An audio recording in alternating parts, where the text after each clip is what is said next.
Hello मेरे प्यारे दोस्तों। तो कैसे हैं आप सब? उम्मीद है अच्छे होंगे। तो चलिए सुनते हैं कहानी यार पापा पार्ट 17। भीड़ छँटने के बाद अनुषा मनोज के पास आई। एम मुझे कुछ कहना है। मनोज ने हाँ में सिर हिलाया। मुझे आपसे बहुत प्यार है। मनोज ने अनुषा को रोकने की कोशिश शुरू की ही थी कि अनुषा ने उसको रोक कर कहा, मुझे बोल लेने दीजिए वरना मैं कभी नहीं बोल पाऊंगी। मनोज उसकी बात सुनने लगा। अनुषा ने अपनी बात जारी रखी। आप चाहते तो कुछ भी फ़ायदा उठा सकते थे मेरा। मैं अपने आप को और आपको कभी नहीं रोकती। आपके साथ डिनर वाली शाम मेरी कॉलेज की बेस्ट शाम थी। You know why I love you?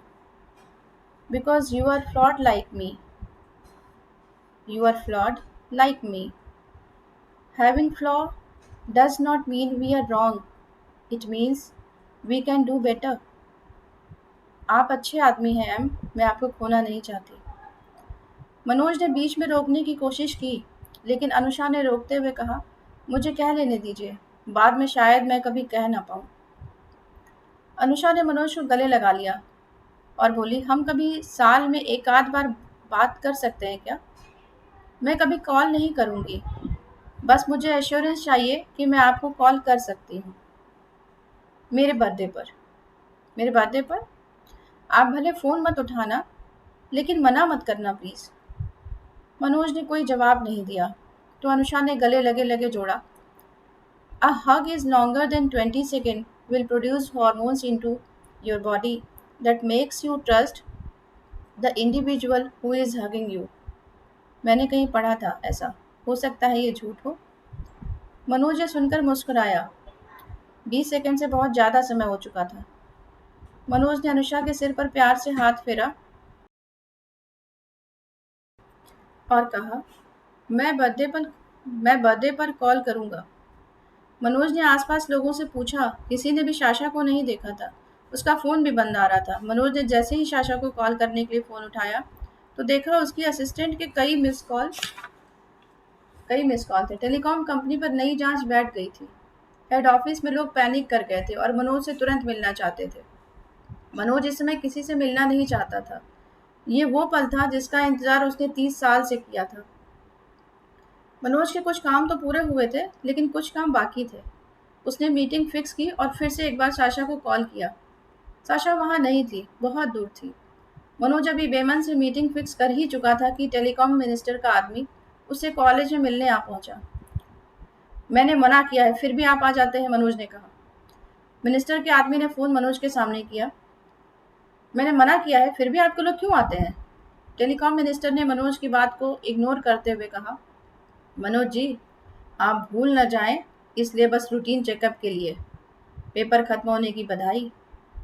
Manoj को मन ही मन बहुत गुस्सा आया, लेकिन उसने रिएक्ट नहीं किया। मिनिस्टर के आदमी ने मनोज को अपडेट दिया कि उसके कहे अनुसार जांच एजेंसियों को कंपनी के पीछे लगा दिया गया है। मीडिया ने भी कंपनी पर टैक्स चोरी का मॉरल प्रेशर बना रखा है। उधर मीता सभी लोगों को आकर अपनी शुभकामनाएं दे रही थी।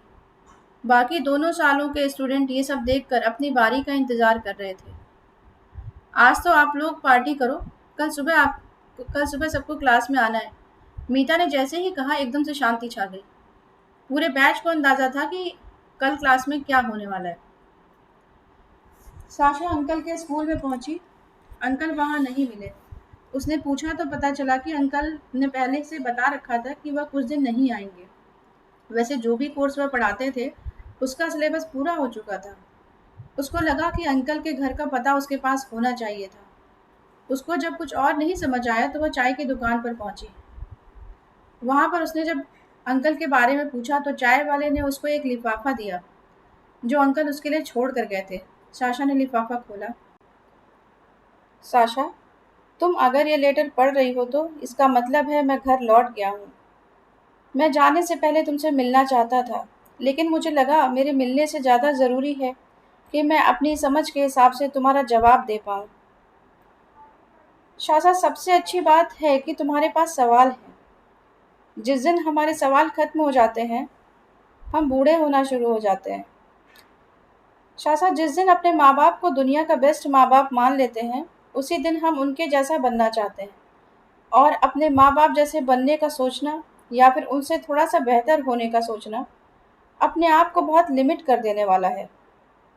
हम अपने माँ-बाप से बहुत बेहतर और बहुत बदतर दोनों ही हो सकते हैं। होता क्या है कि माँ-बाप भी परफेक्ट होने का नाटक करते हैं। ये नाटक शुरू के कुछ साल तो चलता है, फिर एक दिन इस नाटक से पर्दा हट जाता है और हमें पता चलता है कि ये इतने भी परफेक्ट नहीं हैं।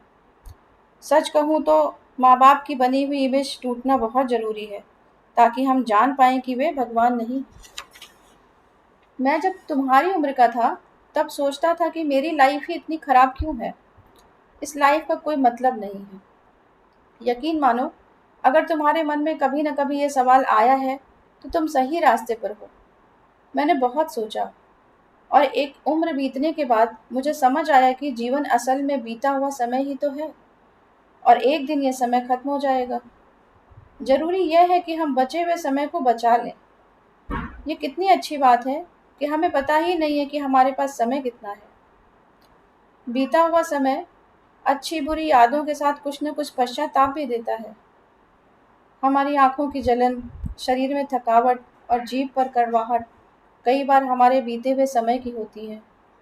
हमारा बीता हुआ समय हमें इतना कुछ दे देता है कि भविष्य के पास देने के लिए बस कुछ ही चीज़ें बचती हैं। डर और घबराहट कि आगे क्या होगा और उत्साह कि सब कुछ हमारे हिसाब से होगा। जैसे बीते हुए समय को आने वाले समय से अलग नहीं किया जा सकता, वैसे ही दुःख को सुख से अलग नहीं किया जा सकता।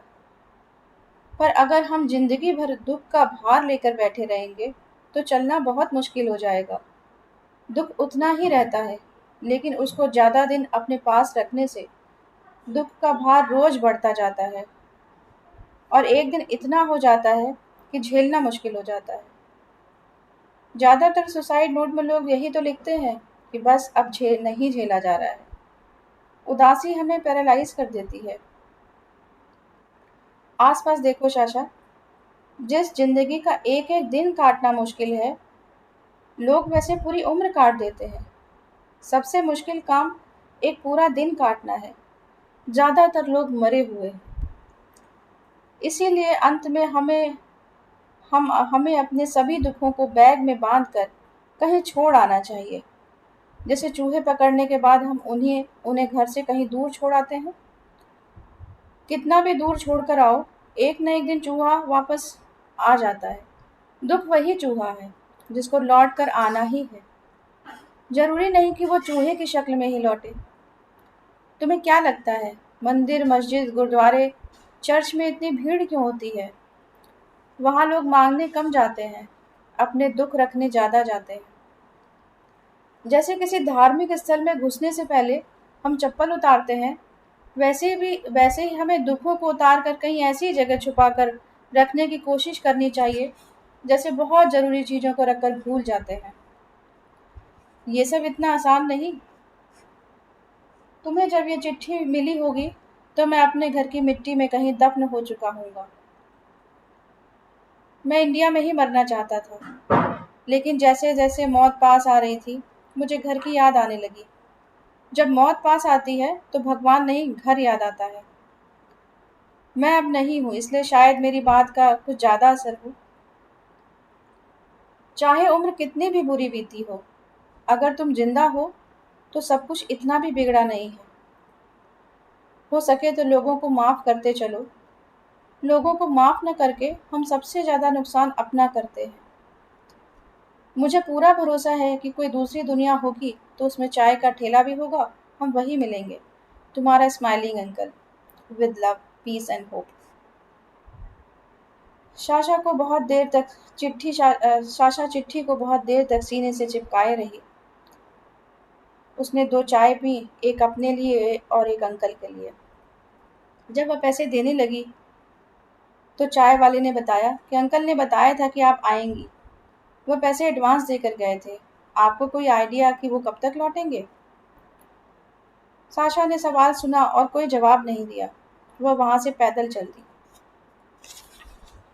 उसके मन में चिट्ठी का एक-एक शब्द स्माइलिंग अंकल की आवाज़ में गूंज रहा था।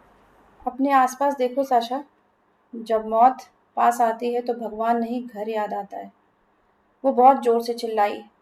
उस चिल्लाने में उसकी आंखों से कुछ आंसू उड़कर बाहर निकले और आसमान हो गए। साशा को अभी कोई चाहिए था जिसको वह गले लगा सके। उसके आसपास कोई ऐसा नहीं था।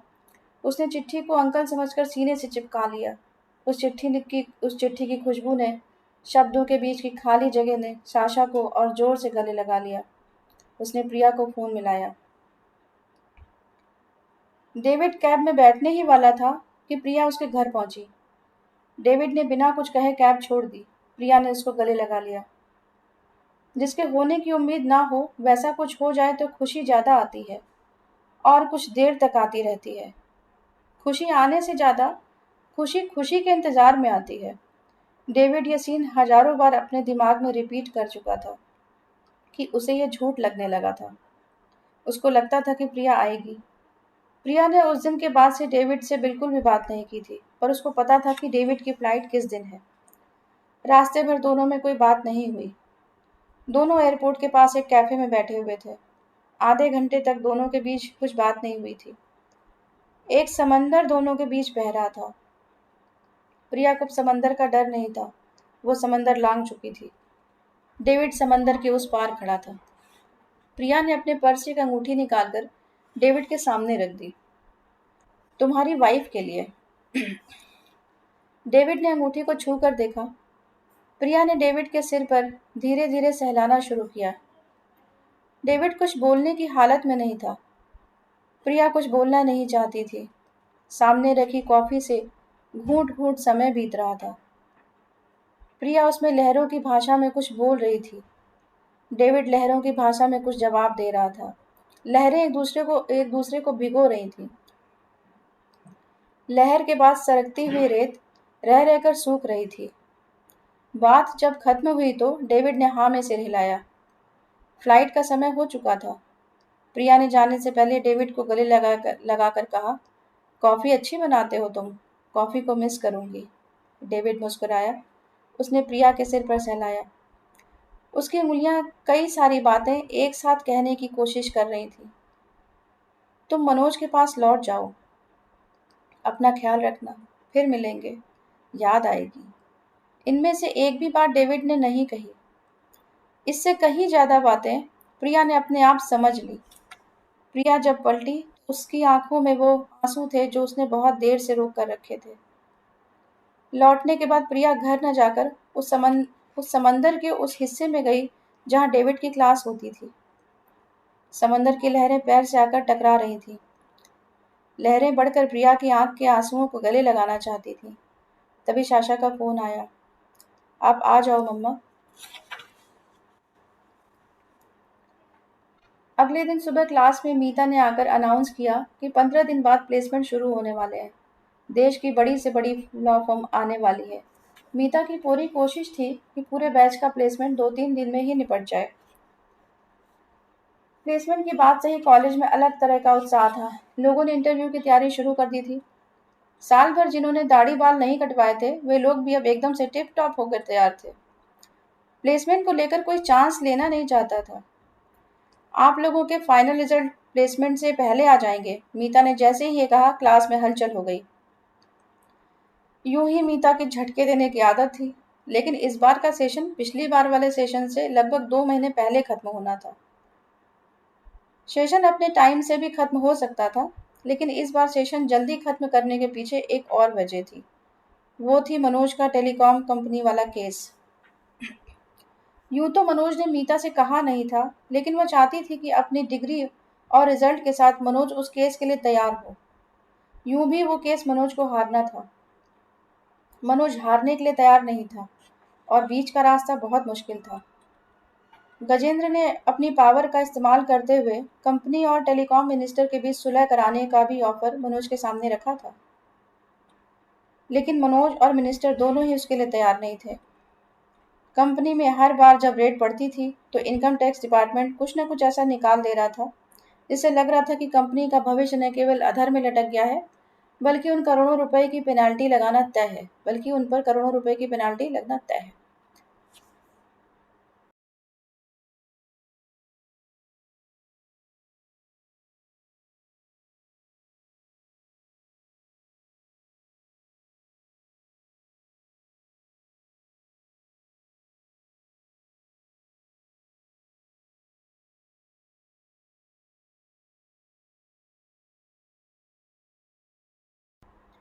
मीता इस बार प्लेसमेंट को लेकर बहुत श्योर थी कि बहुत अच्छा जाएगा, क्योंकि मनोज के आने से कॉलेज का नाम पिछले 1 साल में मीडिया में कई बार आ चुका था।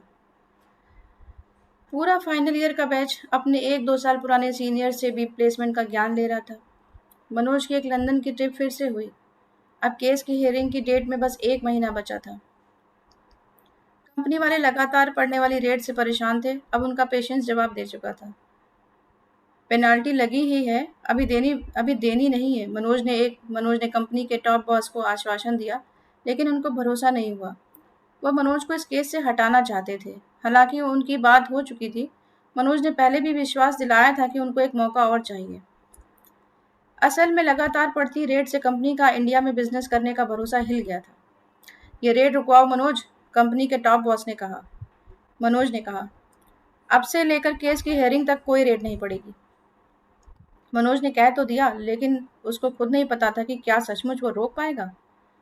कई बार छक्का मारने के लिए आंखों को खोलना नहीं होता, आंखें बंद करके पूरे विश्वास से बल्ला चलाना होता है। मनोज ने छक्का मारने के लिए बैट उठा लिया था, जिसमें आउट होने के भी बहुत चांसेस थे। मनोज ने लौटते हुए टेलीकॉम मिनिस्टर से मुलाकात रखी। मैंने आपको 2-3 बार रेट डालने के लिए कहा था, आप पीछे ही पड़ गए, मनोज ने गुस्से में कहा। मनोज जी, सिस्टम पर जब दबाव जितना ज्यादा रहे, आउटपुट उतना ही अच्छा रहता है। अब केस की हियरिंग तक कोई रेड, कोई जांच नहीं होनी चाहिए। इतना ज्यादा करेंगे तो कंपनी इंडिया का ऑपरेशन बंद कर देगी। फिर आपके हाथ कुछ नहीं आएगा। मनोज ने उस छोटी सी मुलाकात में बस इतना कहा। मनोज ने लौटकर गजेंद्र के साथ हिसाब लगाया कि अब कंपनी पर रेड न पड़ने पाए। गजेंद्र की रेपुटेशन बहुत अच्छी रही थी। उसने अपनी गुडविल पर इतना इंश्योर किया कि कोई रेड न पड़े। उस शाम मनोज और गजेंद्र मीता के घर पर मिले। बाकी सब ठीक रहा, लेकिन साशा से कोई बात नहीं हो पाई। मनोज ने आते ही कहा, तुम दोनों एक साथ आमने सामने बैठकर बात क्यों नहीं कर लेते? मीता ने कहा, मैं उससे बात करूं? नहीं, मैं खुद करूंगा बात। उसने पेपर से पहले कहा था बात करने के लिए, लेकिन अब फिर से फोन नहीं उठा रही, मनोज ने कहा। उसका गुस्सा एकदम तुम्हारे जैसा है, गजेंद्र ने कहा। प्रिया का फोन आया था। उसको मैंने कन्वोकेशन वाले दिन आने के लिए कहा है। बाप और बेटी को एक साथ डिग्री लेते हुए देखेगी, मीता ने कहा। मनोज, तुम कॉलेज केवल साशा के लिए नहीं आए थे। अब तो पेपर खत्म हो गए, अब बता दो। क्योंकि तुम साशा के लिए आए होते तो तुमने उससे बात करने की और कोशिश की होती, गजेंद्र ने पूछा। मनोज कुछ देर के लिए शांत हो गया। मैं अपने पिताजी के लिए आया था। वो चाहते थे कि मैं वकील बनकर उनकी जमीन वापस दिला दूं। इतने केस जीते, बस वही एक केस लड़ नहीं पाया। जब पैसे की कमी देखी हो और बाद में पैसे आना शुरू हो, तो समझ नहीं आता रुके कहाँ। मैं बैकअप के पैसे बनाते बनाते भूल ही गया कि पैसे बहुत हो गए हैं। मुझे कॉलेज आने से पहले तक यही डर लगता था कि कहीं साशा के साथ वैसा ना हो जाए जो मेरे साथ हुआ था। अब नहीं लगता डर? मीता ने पूछा। नहीं, मुझे लगता है कि वो सब कुछ अकेले कर लेगी। तुम प्लेसमेंट के लिए आओगे? मीता ने पूछा। मनोज ने हाँ में सिर हिलाया। तो उम्मीद है आप सबको कहानी पसंद आ रही होगी, और अगर पसंद आ रही है तो प्लीज़ लाइक कीजिए, शेयर कीजिए, सब्सक्राइब कीजिए and press the bell icon. Thank you so much.